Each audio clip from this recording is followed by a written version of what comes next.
दंडवतः।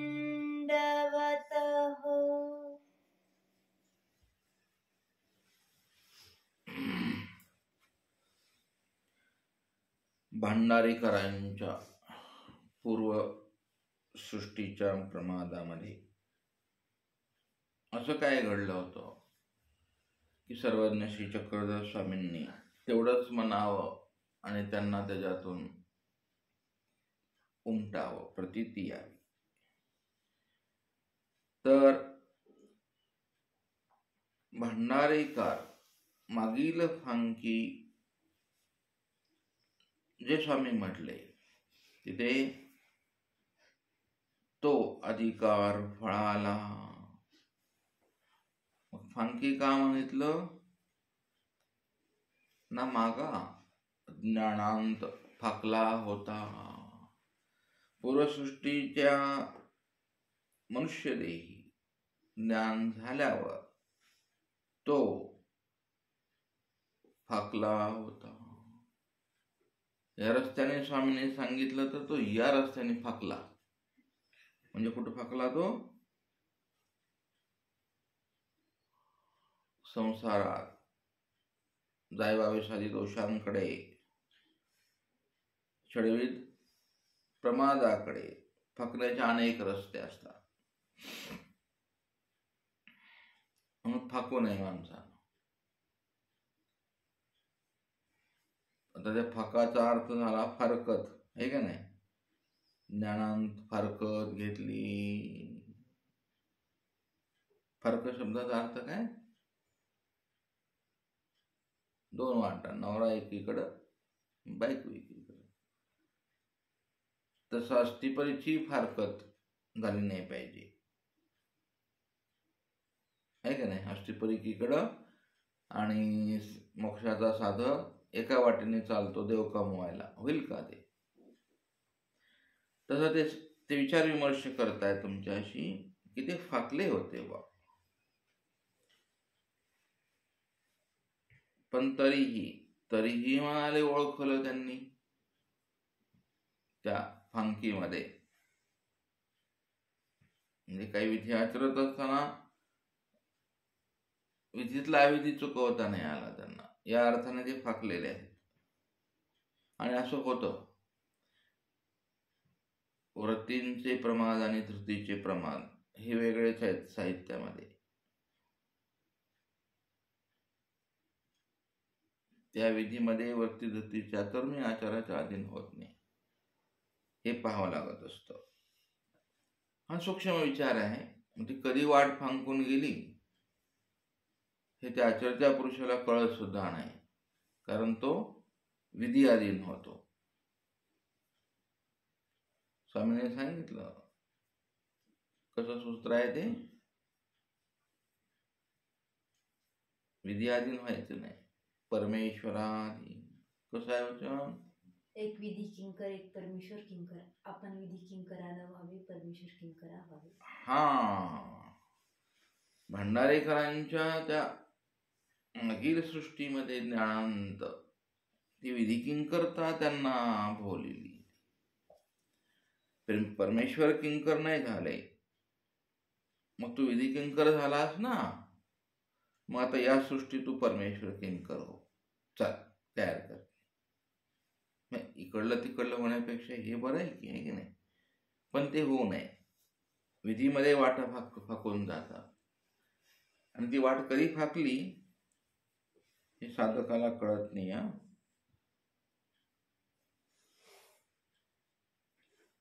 62,500 दोषांच्या वाटेचा प्रवास अंतरातून सुरू होत असतो, आहे की नाही? तो दिसत नाही, तो आतमध्ये होतो. त्याला थोडंसं जाणीव झाली, ज्ञान झालं, तो वाट फाकवतो प्रत्येक मध्ये. आणि मग स्वतःला श्रेष्ठत्व समजून घेण्यासाठी म्हणजे तो प्रतिश्वर व्हायला लागतो. तो विधीचा निर्माता होतो स्वतः, असं होत असतं.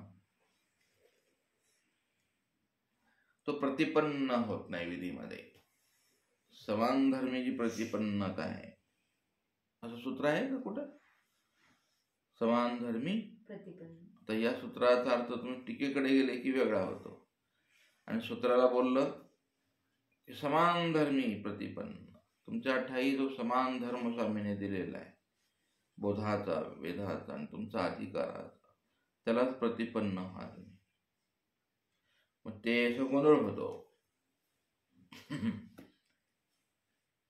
स्वामी मराठी भाषेत अनिवार्य बोलले आहे का नाही, समान धर्मी प्रतिपन्न.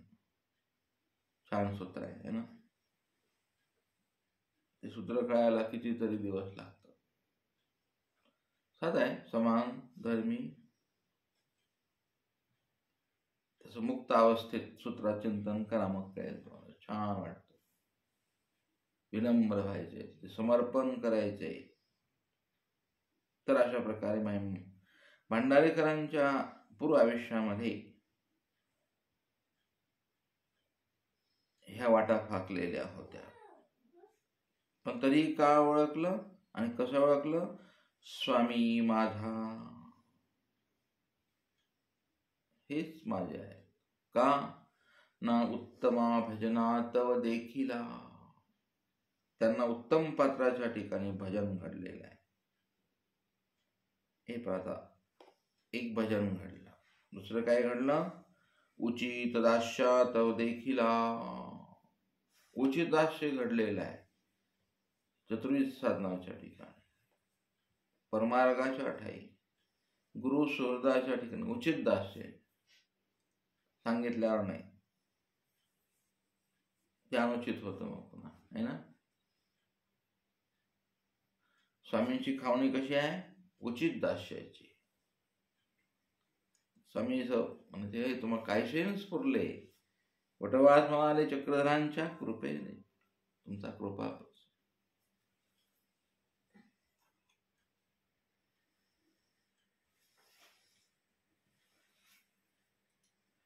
असं उचित दास्याची सवय असेल, मागच्या प्रमाणात तुम्ही उचित दास्य नाही केलं तर या सृष्टीत तुम्हाला ते घडतच नाही, करू वाटत नाही.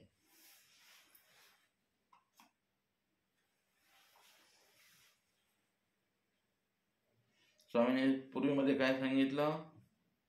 ते कसं आहे ते दास्य? ते म्हणजे उचित दास्य. कोणाचं? असन्निधानी वचनाचं, वेदवंताचं, बोधवंताचं.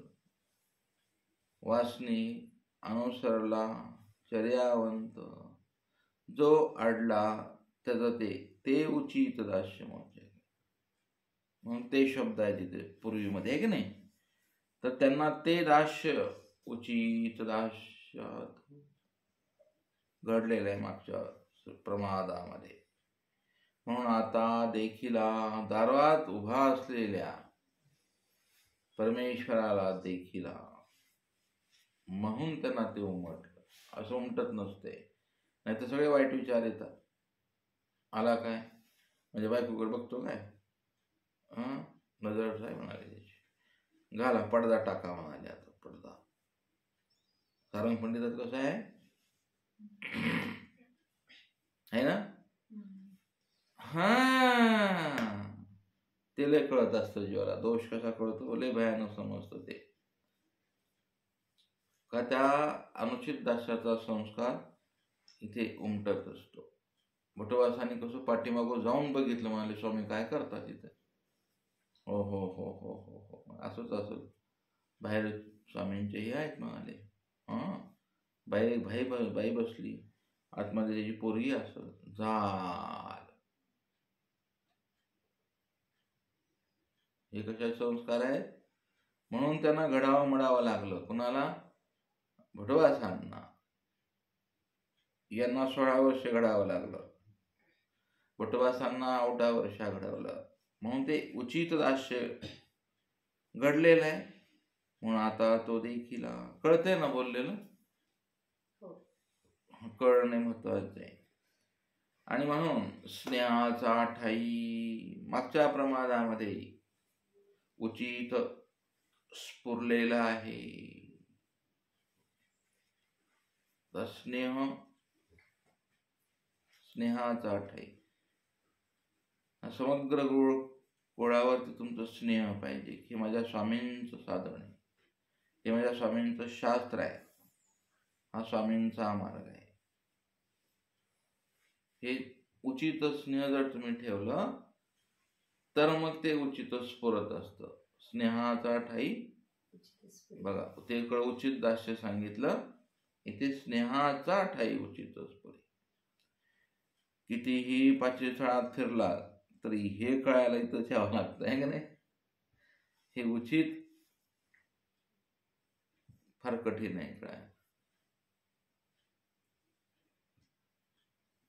त्या क्षणाला त्या वेळेला ते क्रिया घडली पाहिजे.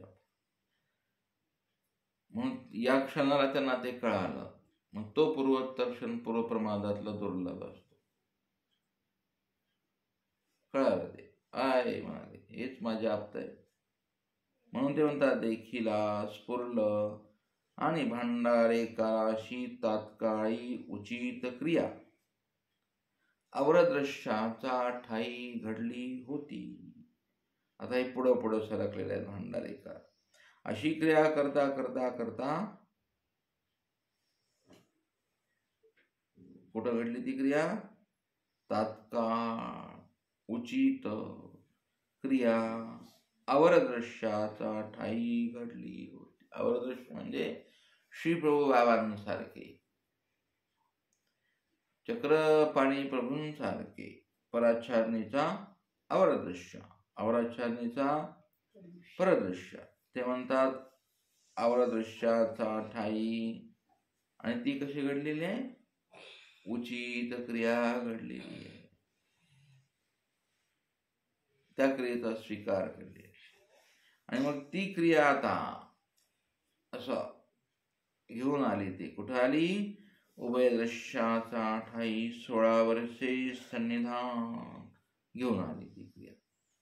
आणि म्हणून चरितार्थ तेवढा वेळ लागला. उभय दृश्याचा ठाई घडली असती तर बटवासनासारखं झालं असतं. चरितार्थ पटपट. काळ वचन्यांत सुखिया श्रीमंताचा ठाई घरी 16 वर्षांचे होती. उत्तम साधन संचरती. कळालंय? सांगायचंय ते कृपा. आता 2 16 काढले. 16 वर्षे सन्निधान चरितार्थ केलं. आणि काळवंचनेय स्वामी शेवटी काय म्हणाले त्यांना? फोटो काळवंचना करायची का? आता हा वेगळा हेतू आहे. हा खूप बारीक अभ्यास आहे. ते मांडीवर घेतलं, सगळी अंतकाळाच्या भावमुद्रा त्यांच्या चेहऱ्यावरती आहे. नजरेमध्ये करुणा आहे, स्वामींच्या नजरेत कृपा आहे. आणि ते स्वामी म्हणतात, बटो काळवंचना करू थांबायचंय काय सृष्टीत तुम्हाला? एक आपण जो पिढीचा अर्थ. आता दुसरा अर्थ आहे, ते म्हणतात काळवंचनेयांत तुम्ही जितका काळ आमच्या जवळ होते तेवढी आम्ही काळवंचना करू काय? सुखिया श्रीमंताचा ठाई घरी आम्ही तुम्हाला 16 वर्षांचं म्हणाले, पुन्हा भेटू. जमेल? भांडारकर म्हणाले हो. मांडी पुन्हा भेटेल म्हणाले, हा ते होणारच ना म्हणाले. मग ही काळवंचना करू का? ती करू. तुम्हाला तेच करायचं होतं ना. काय केलं त्यांनी? तेच केलं. मान मान्यता कीर्ती फुलहार तांबूळ मिरवणूक ते करायचं. ती करू का? भांडारे काय म्हणले, ती नाही. तुम्ही भेटाल ती करा. हा विषय आला नाही, पण एका पाठामध्ये ते पण आहे. जे मला ते काळवंचना करून करू काय मी जगून जिंदगीमध्ये? तुम्ही भेटाल मी मेल्यावर पुन्हा ती काळवंचना कर. मांडी भेटते स्वामी म्हणाले, हा मी आहेच की सोबत. मला मग पुन्हा 16 वर्षाने डन म्हणाले, आपला सौदा फिक्स. म्हणून ते सांगतात 16 वर्षाची घरी तिथे होणार आणि तिथे स्वामी पुन्हा मांडी देणार आणि उत्तम साधन संचरती प्रेम देणार कुणाला, भांडारेकरांना. हे मागावं. प्रातःकाळी उठल्यावर साधनवंत आणि कुठली खुडखोड बुडबुड न करता स्वभावाला मात्रा देऊन ही मागावं भांडारेकरासारखं. झाले की कोणाला दीक्षा घेऊन 12 झाले, 14 झाले, 16 झाले, हे ना, 40 झाले, 50 झाले, अमृत महोत्सव झाला. आता हे मागा. देव आता तू मांडी देशील ना, आणि दिली तर मग अशी दे. मेल्यावर सुद्धा मांडी द्यायला यायचे. हा, किती वर्षांनी? तुम्हाला नव्या पुनसंबंध सांगितलं ना, देवाला वचनात पकडावं लागतं. सांगितलंय ना तुम्ही, मग मरू द्या, मरतो. हा,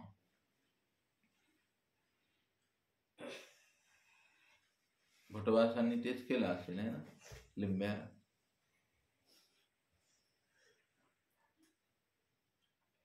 त्यामुळे मला आता काळवंशला नको करू. तू पुढलं मला लय आयुष्य दिलं बाबा, मी तेव्हा मेला असताच बरं झालं असतं. किती वर्ष जगले स्वामी गेल्यावर? बटवा तेव्हा मला मेला असता बरं झाला असतं. कटकट संपली असते. बापा तुम्हाला आचार्य केलंस, हे चूक केली. मी जगला, उचित दास्य केलं वटवासाने ना. उचित दास्य परमार्गाचं झालेलं आहे, म्हणून परमार्गाला हात जोडले ना. पहिला गुरु आहे शिष्याजवळ प्रसव म्हणणार आहे ना. हे आठवायचंय तुम्हाला. लय अभ्यासाचा काही मतलब नाही. लय अभ्यास करून तुम्हाला इथे हे आठवायलासाठी अभ्यास करायचा असतो. त्या ज्ञानातून तुम्हाला असं त्या व्हेव्ज गेल्या पाहिजे, त्या फिलिंग्स, थॉट्स ऑफ चक्रधरा आहे की नाही. फिलिंग्स ऑफ चक्रधरा आलं पाहिजे, समोर दिसलं पाहिजे. एवढ्या उच्च लेवलला गेला तरच तुम्ही मोक्ष साधनवंत आहात. जातच आलं पाहिजे. भटवासांचा मृत्यू, महादायसांचा मृत्यू, डांगरेशांचा मृत्यू आहे ना. गोविंदाचे कपाट पडले म्हणाले ते मृत्यू, किंबहुना नाथोबासांचा मृत्यू. हे दररोज देवाला बोललं पाहिजे तुम्ही. लय मोठा तर्क वितर्क शास्त्राच्या साहित्यात, पाठांतर, महत्वाचं काय आहे ते सगळं शिकून. तर ही अभ्यास, हे सातत्य असलं तर तुम्हाला उचित ज्ञान स्फुरतं. तसं स्फुरत नाही. मी जे तुम्हाला सहज बोलतोय ते मी ते जीवन जगतो. त्याच्यावर मी खूप बोलत राहतो असं मनाशी. तुम्हाला वाटतं मी ते एकांत रूम मध्ये पडून काय करता बाबा, मी पडून हे करत असतो. म्हणून जे इथं असतं ते बाहेर पडतं ना, ते सगळ्यांच्या पडलं पाहिजे. हे जीवन नाही आपलं, खरं जीवन हे आहे. पोट सगळे स्वामींनी काय ते करणार, जेवण द्यायचंय ना, कपडे द्यायचे आहेत ना.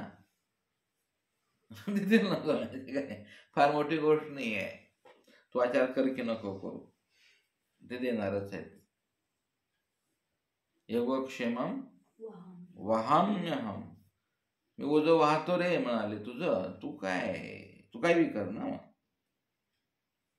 तुला तेच हवं होतं आणि त्यासाठी तुला एवढं त्याग करायची काय गरज होती? तुला दिला ना मोटर, बाय गाडी, बर देणारच होता ना मी. माझी जेव्हा मी वाहतो ना ते ओझं डोक्यावर. कुठली तरी एक कथा आहे का, जगन्नाथ पंडित नावाचे महान पंडित आहे. भारत देशामध्ये संस्कृत साहित्यावर गीतेवरची टीका आहे त्यांची, जगन्नाथ पंडित. गीतेचा टीका भावार्थ लिहिता लिहिता ते योगक्षेमम वहाम्यहम म्हणाले,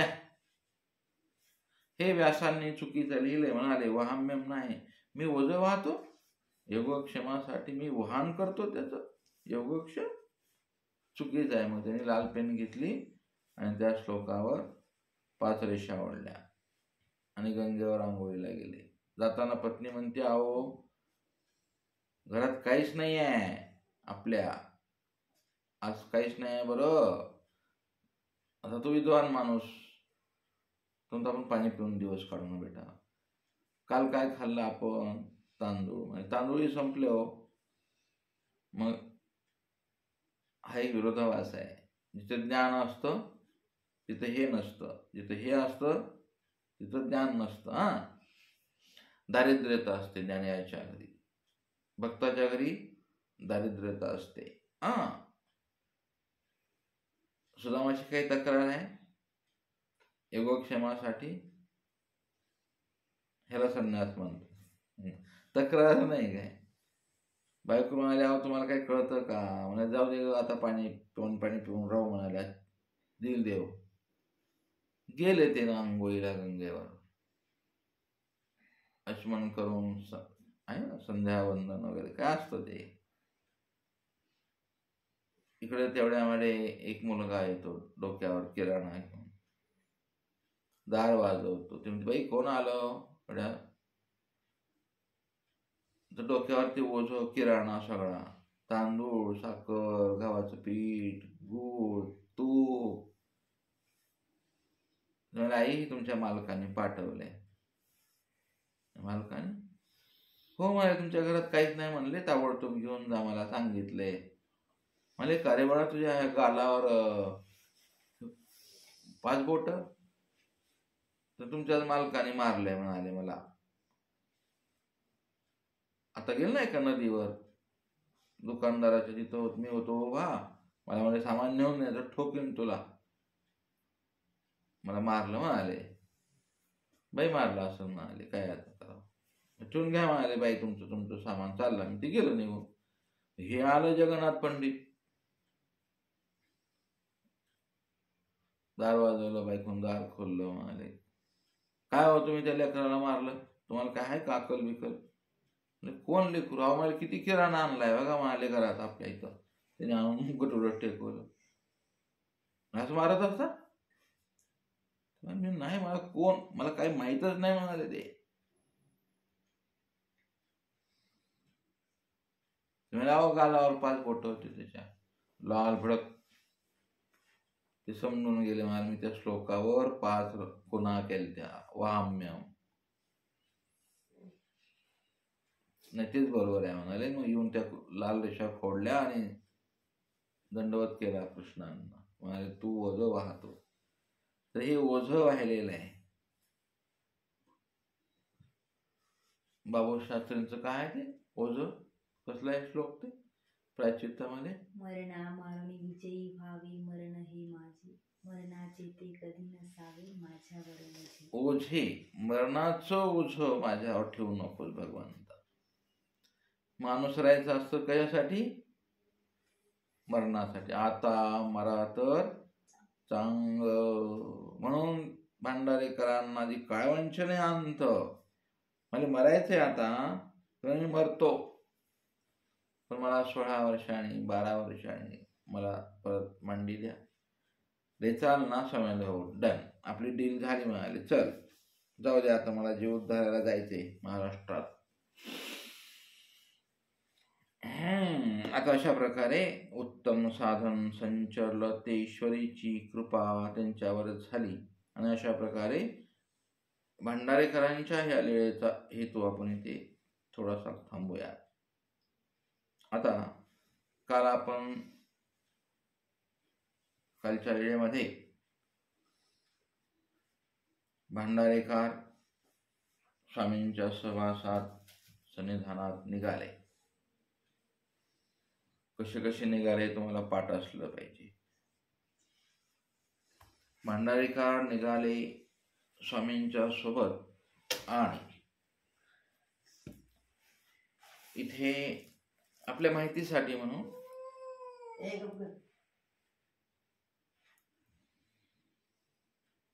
त्या भांडारेकरांची माता पिता ते तर राहविले असे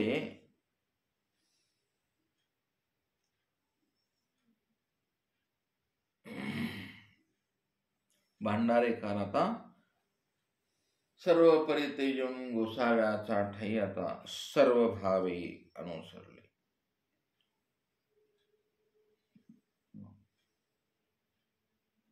कसे अनुसरले ते? सर्व भावे. हा, हे महत्वाचे आहे. सर्व भावे. खरं अनुसरण त्यांचंच आहे ना.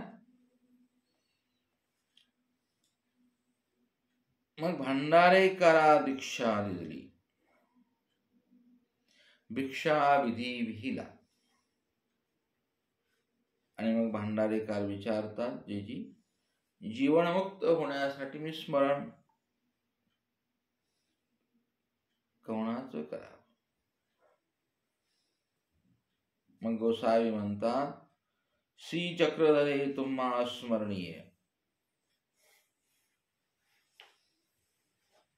वेगळा पाठ आहे, विचार आहे तो.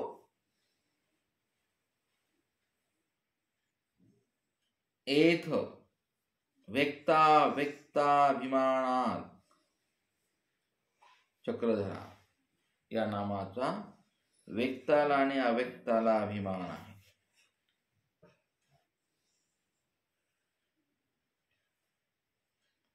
आणि मग ते नामाचा त्याने स्वीकार केला. इथे चक्रधर स्वामींच्या नामस्मरणाचा विधी त्यांना लिहिलेला आहे. एक विचार आहे तो.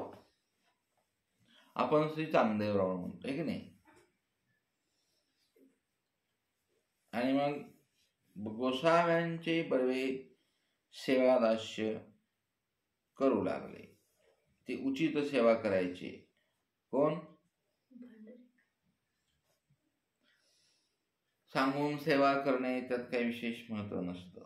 आता या वेळेला मला काय करायचंय, आता कोणची सेवा आहे, आपल्या मठात कोण आलंय, किती लोक बसलेत, आपल्या गुरूंनी आवाज देऊन करण्यापेक्षा उचित आलेलं पटपट आलेलं बरं असतं. एवढं तरी ज्ञान असं राहिला. असती परिचर्या हे तर उचित पुरायला पाहिजे.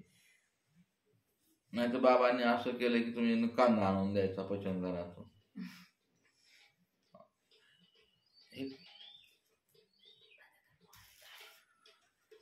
तर अशा प्रकारे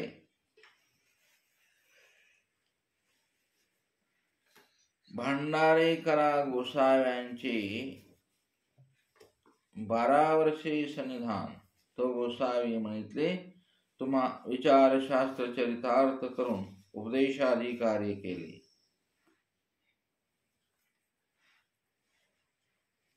आणि मग दुसऱ्या पाठामध्ये भांडारेकर स्तुतिपरिनिरूपण केली.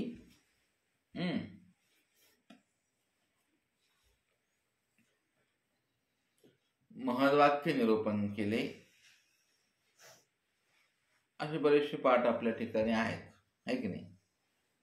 तर असो, आता भांडारेकर स्वामींच्या सोबत कुठं चाललेले आहेत? काल मौद्याला निघालेले आहेत.